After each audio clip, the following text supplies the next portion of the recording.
गजाननं भूतगणादिसेवितं कपित्थजम्बूफलचारुभक्षणम् उमासुतं शोकविनाशकारिकं नमामि विघ्नेश्वरपादपङ्कजम्। गजानन भगवान गणनायक पार्वती नंदन गणेश जी महाराज के गणेश पुराण में, इस पावन पुराण में हमने कथा श्रवण की थी कि जब माँ पार्वती हिमराज के यहाँ, अपने पिता के यहाँ पहुँच गई तो वहाँ पर अपने पति भगवान भोलेनाथ के लिए मिलने के लिए उनसे प्रार्थना करती है कि बहुत दिन हो गए हैं, शंकर भगवान को मैं सामने नहीं देख पाई हूँ। तब हिमवान पिता ने उनको गणेश जी की उपासना की विधि बताई और बताया कि किस किस ने इस व्रत को करके सफलता प्राप्त की। हिमराज जी बता रहे हैं, हिमवान बताते हैं कि देखो, इस व्रत को करके तुम अवश्य ही भगवान शिव को पालोगी। तुम्हारे स्नेह बस मैं तुमसे ये बात कह रहा हूँ कि ऐसा व्रत करके दमयंती ने नल को भी पा लिया था। राजा नल और दमयंती की कथा बड़ी पावन कथा है, हम सब ने सुन रखी है और हम सबको यही उपदेश देती है कि कैसे जीवन में कभी भी ये शिकार आदि या खेट आदि नहीं करने चाहिए और बड़ों का श्राप नहीं लेना चाहिए। किसी स्त्री की, किसी की भी हाय नहीं लेनी चाहिए। जीवन में किसी की हाय जो होती है वो हाय हमें मार डालती है, इसीलिए किसी की बद्दुआ और हाय नहीं लेनी चाहिए। तो ऐसे पावन पुराण में अब ये कथा बताते हैं कि निषद देश में एक नल नाम के राजा हुए। ब्राह्मण भक्त थे और हाथी घोड़े रथी शास्त्रधारी, बहुत अच्छे आग्नेय शास्त्रधारी थे। अग्निबाण जिसे अग्नि उगलती थी, ऐसे शास्त्रधारी थे। दमयंती साक्षात सौंदर्य का घर थी, उनकी जो पत्नी है। सदा उसके कंठ में दिव्य आभूषण, दिव्य मणियों के हार, मुक्ता हार से शोभित रहते थे। राजा नल का पद्महस्त नामक का एक महान मंत्री था। उसकी बुद्धि बृहस्पति जी के समान थी। और एक बार की बात है कि महामनस्वी राजा नल सभागृह में राजाओं के मध्य में बैठे हुए थे। वहाँ पर उसी समय गौतम जी आए, तो गौतम जी को उन्होंने अर्घ्यपाद्य दिया और उस समय कहा, हे ऋषिवर, मेरे पास वो दुनिया की हर संपत्ति है जो स्वर्ग में इंद्र को प्राप्त है। मेरे पास वो धन वैभव सब कुछ है। इतना सब कुछ होने पर मैं बहुत संतोषजनक हूँ, लेकिन मैं ये जानना चाहता हूँ कि किस पुण्य के प्रभाव से मुझे ये प्राप्त हुआ। और आज के समय में किसी को ये सब प्राप्त है तो वो कहता है हमें किसी से क्या लेना, कोई पुण्य नहीं होता, आज अग मिठा अगला कीने डिठा है। पर नहीं, वो राजा पूछते हैं कि किस पुण्य के प्रभाव से मुझे ये सब प्राप्त हुआ है, कृपया मुझे ये बताएं। क्षण भर के लिए तो राजा नल भी अपनी संपत्ति के बारे में सोचती है कि ऐसी आज्ञाकारी पत्नी, पुत्र, ऐसी प्रजा किसी को प्राप्त नहीं हुई। इतने राजा हो गए, किसी को ऐसी संपत्ति नहीं प्राप्त हुई जैसी मुझे प्राप्त हुई है। तो मेरा कौन सा पुण्य है जिसके स्वरूप मुझे ये सब प्राप्त हुआ है, मैं ये सब आपसे जानना चाहता हूँ। तो इस प्रकार मुनि देव गौतम मुनि जी अब उनको बताते हैं कि तुम गौड़ देश के निकटवर्ती देश में पिप्पल नामक पुर में ज्ञानवान धनहीन क्षत्रिय थे। ज्ञानवान तो थे पर धनहीन थे।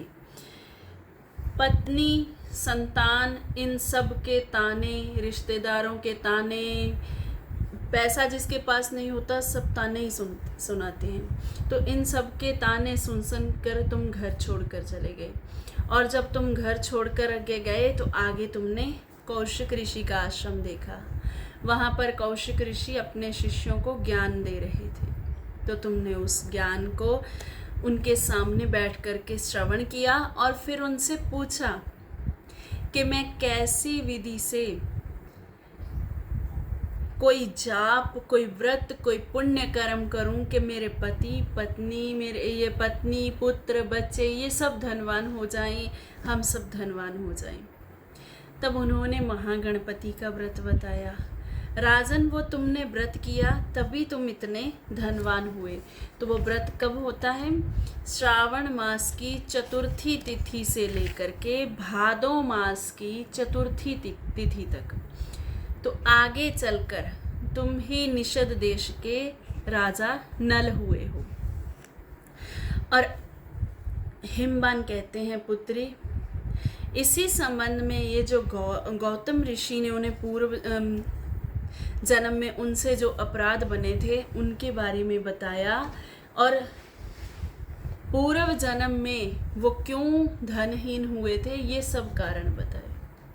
तब उन्होंने उनका पूर्व जन्म बताया है। राजा नल का क्षत्रिय जन्म और एक राजा चंद्रांगद का उपाख्यान सुनाया कि मालव देश कर्ण नाम का एक विख्यात नगर है, वहाँ पर चंद्रांगद नाम का राजा था। उसके पास अणिमा, लगिमा, ये सब सिद्धियाँ थी। बड़ा होना, शरीर को बड़ा करना, छोटा करना, ये सब सिद्धियाँ थी। हवा जैसा बना लेना, कहीं भी उड़ जाना, विशाल होना, फैलना, पतले होना, ये सब सिद्धियाँ थी। तो उनकी सर्वांग सुंदरी पत्नी थी इंदुमती। इतनी सिद्धियां, इतना धनवान होते हुए भी राजा चंद्रांगद को एक बहुत बड़ी बीमारी थी, आखेट की, शिकार की। महाराज युधिष्ठिर ने भी द्यूत कीड़ा की तो सब कुछ खत्म कर लिया। तो आखेट के चक्कर में राजा शिकार के लिए कहीं भी चले जाते थे। उनके पिता और मंत्री आदि सब उनको समझाते थे पर वो सुनते नहीं थे। पत्नी भी बहुत रोकती पर वो नहीं सुनते। एक बार तो नीले रंग का अंगरखा पहना और पहन करके गोह के दस्ताने, गोह जानते हो, राजस्थान वाले तो अच्छे से जानते हैं क्योंकि यहाँ पर होती है। गोह एक जानवर होता है, छिपकली जैसा ही होता है लेकिन बड़ा होता है, मोटा होता है, पूरा इतना मोटा होता है, वो इतना बड़ा छिपकली की तरह ही होता है। उसको गोह कहते हैं, चन्नन गिरा भी बोलते हैं एक कई जगह। तो वो चन्नन गिरा और गोह अलग अलग लेकिन होते हैं। तो वो जो गोह होती है उसके दस्ताने बना करके, उसके चमड़े के दस्ताने बना करके पहने। और गोह एक बार डस लेती है ना, सांप का डसा तो बच जाता है, गोह का डसा बचता नहीं है इंसान, इतनी खतरनाक होती है। इसीलिए उसको मारकर उसके जो खाल है ना उसके दस्ताने पहने। अब उसको इतनी जहरीली खुद है, उस पर किसी का असर ही नहीं होता। तो गोह के दस्ताने पहन रखे थे, ढाल, तलवार, कटार ये सब धारण कर रखा था।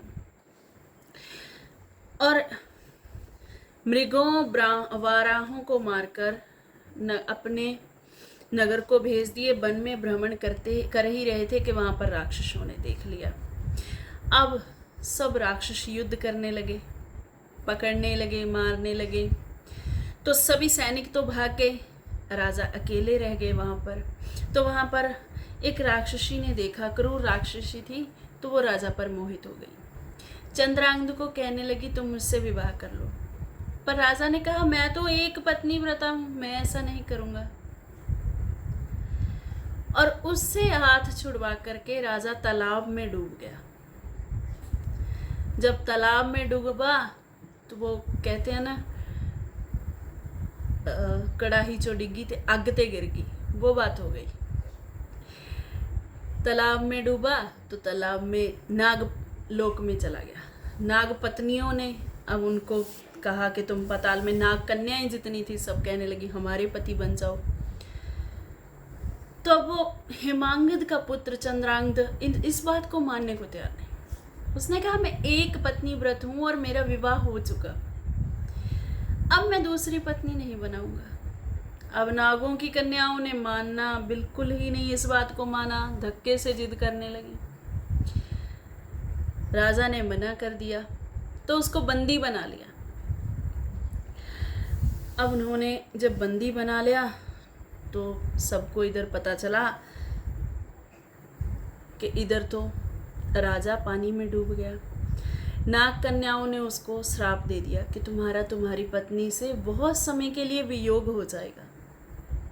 राजा ने उस श्राप को स्वीकार कर लिया पर अपना व्रत नहीं तोड़ा। तो इस प्रकार राक्षसी भी उसको प्राप्त करने के लिए जगह जगह ढूंढने लगी। सब जगह अब राजा को प्राप्त करने की इच्छा होने लगी। तो राक्षसी ने तो अपने आभूषण जो भी पहन रखे थे सबके सब तोड़कर, कंगन चूड़ियां सब तोड़ करके बाहर फेंक दिए। इधर उसकी पत्नी को पता चला कि वो डूब गया। तब उसने भी सोचा कि अब क्या फ़ायदा। उसने भी अपने आभूषण वस्त्र अच्छे अच्छे सुंदर जो रानी पहनती थी सब उतार कर विधवा का वेश बना लिया। ऐसे हालात बन गए कि वो कभी ना कभी बैठी रोती रहती है। तो उस समय नगर निवासी कहते हैं, माता उठिए, राज कार्य को आप ही संभालिए। अब राजा नहीं रहे तो आप ही को संभालना है। नगर निवासी ऐसी बातें करते हैं। और कुछ विद्वान एक बात कहते हैं, आश्चर्यजनक बात है और हम सबकी, ये उस राजा रानी की बात नहीं, हम सब की बात है आश्चर्यजनक। वो क्या है? विद्वान लोग कहते हैं कि मरण धर्मा होते हुए भी सब इंसान मरे हुए के लिए रोते हैं। बताओ, हमें भी पता है कि हम मौत के करीब हैं, मृत्यु हमारे करीब है। माँ कभी भी बच्चे को अकेले जन्म नहीं देती। माँ जब जन्म देती है दो को जन्म देती है, एक तो बच्चे को और दूसरा उसकी मृत्यु को। जिस दिन जन्म हुआ मृत्यु उसी दिन तय हो गई, तो मृत्यु को साथ में ही जन्म दे देती है। और सत्य साथी तो वही है ना माता, जो उस मृत्यु प्राणी के लिए, मृतक प्राणी के लिए शोक ना करके उसकी धन संपदा को अच्छे व्यवहार में लगाए। तो तुम यही काम करो, अपने पुत्र की ओर देखो। तो अपने पुत्र के सहारे वो अच्छे से जीवन व्यतीत करने लगी। कभी कभी बैठकर उदास हो जाती है, लेकिन अब वो अपने आप को संभाल चुकी है। 12 वर्ष के लिए अब उसका ये विजोग जो था वो सहन करती रही। एक दिन नारद जी आए। नारद जी आके चंद्रांगद के गुण गाने लगे, गुणगान कर रहे हैं। कहा, इतना ही यशस्वी था मेरा पति, लेकिन अब वो रहा नहीं, तो अब मैं क्या करूं? नारद जी कहने लगे, देवी तुम्हें किसने कहा कि वो रहा नहीं? तुम्हारा पति जीवित है, उसको नागलोक की कन्याओं ने बंदी बना लिया है।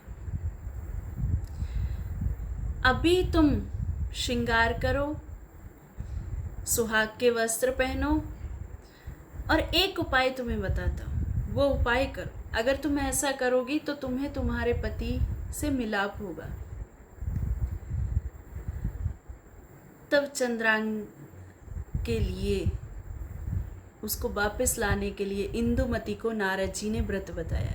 महागणपति जी का व्रत श्रावण मास की चतुर्थी से लेकर भादो मास की चतुर्थी तक ये व्रत करना है।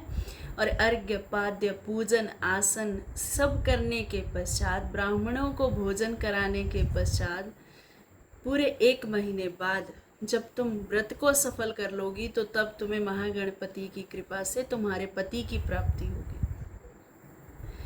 समय आया श्रावण महीने का, तो उस चतुर्थी से लेकर के अब इंदुमती ने व्रत किया। और जब व्रत किया तो उधर नाग कन्याओं के हृदय में ऐसा प्रेम उमड़ा कि क्यों हमने इस मानवीय राजा को बंदी बना रखा है, इसको छोड़ देती है। तो उन्होंने ला करके राजा को पृथ्वी पर छोड़ दिया। पृथ्वी के नीचे कुछ लोग कहते हैं, कुछ क्या सभी लोग कहते हैं कि ये धरती सांपों की ही तो धरती है। सांपों की क्यों है भाई? हम सब की है, हम सब रहते हैं यहाँ पर।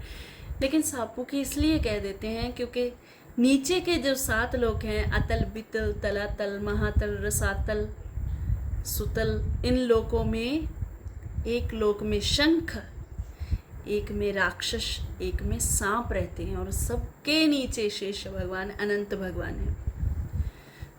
तो सांपों के लोक से सांप ऊपर को आते रहते हैं और जो प्राणी पानी में डूब जाते हैं, शरीर नहीं मिलते, वो उसी लोक में भी पहुंच जाते हैं। तो इसीलिए नारद जी ने कहा था कि जब तक शरीर नहीं मिला तब तक तुम उसको मृतक कैसे मान सकती हो, वो जीवित है। तो अब नाग कन्याओं के हृदय में जब प्रेम आया, उन्होंने वापस पहुंचा दिया। तो राजा चंद्रांगद आकर के जब भूमि पर बैठा, लोगों ने देखा तो प्रजा आपस में बातें करती है, लगता तो चंद्रांगद है पर वस्त्र राजा जैसे नहीं, इसीलिए हम इसको राजा तो नहीं कहेंगे, पता करते हैं कौन है। तो उससे जाकर पूछती हैं। तो उसने कहा कि मैं हेमांग का पुत्र चंद्रांगद ही हूँ, मुझे नागलोक के लोग ले गए थे, अब मैं वापस आ गया हूँ, अब मैं अपने राज्य को जाऊंगा। और नगर निवासियों ने जाकर ये बात जब सुनाई है तो पत्नी ने बहुत आनंद मनाया है, जगह जगह बाजे बजाए गए और इंदुमती अपने पति को प्राप्त करके धन्य हुई है महागणेश जी की उपासना से। तब राजा ने आकर पूछा कि तुमने ऐसा क्या किया था जिससे तुम्हें मैं दोबारा प्राप्त हुआ। तब उसने बताया कि मैंने महागणपति जी का व्रत किया था 1 महीने वाला। उस व्रत की महिमा को जानकर राजा ने, चंद्रांगद ने उस समय वो व्रत किया। अब जब राजा ने भी वो व्रत किया है चंद्रांगद ने, तो वही राजा आगे चल करके नल दमयंती बने हैं। ऐसी कथा जब सुन ही रही थी माँ पार्वती अपने पिता से, तो उसी समय भगवान भोलेनाथ की बैल पर बैठे हुए आ रहे हैं और आवाज़ सुनाई दी, पार्वती मैं आ गया हूँ, पार्वती तुम कहाँ हो। और ये बात सुनकर धन्य हुई है पार्वती जी और भगवान शिव को अपने आश्रम पर आया जानकर उनके जुगल चरण कमलों में प्रणाम किया है और प्रसन्नता पूर्वक, विधि पूर्वक उनका पूजन किया है। उनको कहने लगी कि आप मुझे छोड़कर क्यों गए थे। तो भगवान भोलेनाथ कहते हैं, देवी मैं तुम्हें छोड़कर नहीं गया था, देवताओं का कार्य संपन्न करने के लिए गया था, अब मैं वापस आ गया हूँ। तो इस प्रकार महागणपति जी का व्रत स्त्रियों के सौभाग्यों की वृद्धि करने वाला है। हम सबके सौभाग्य की वृद्धि हो, सब स्त्रियों को अपने पति से मिलाप हो, ऐसी भावना से इस व्रत को करना चाहिए। जय जय गणेश देवा।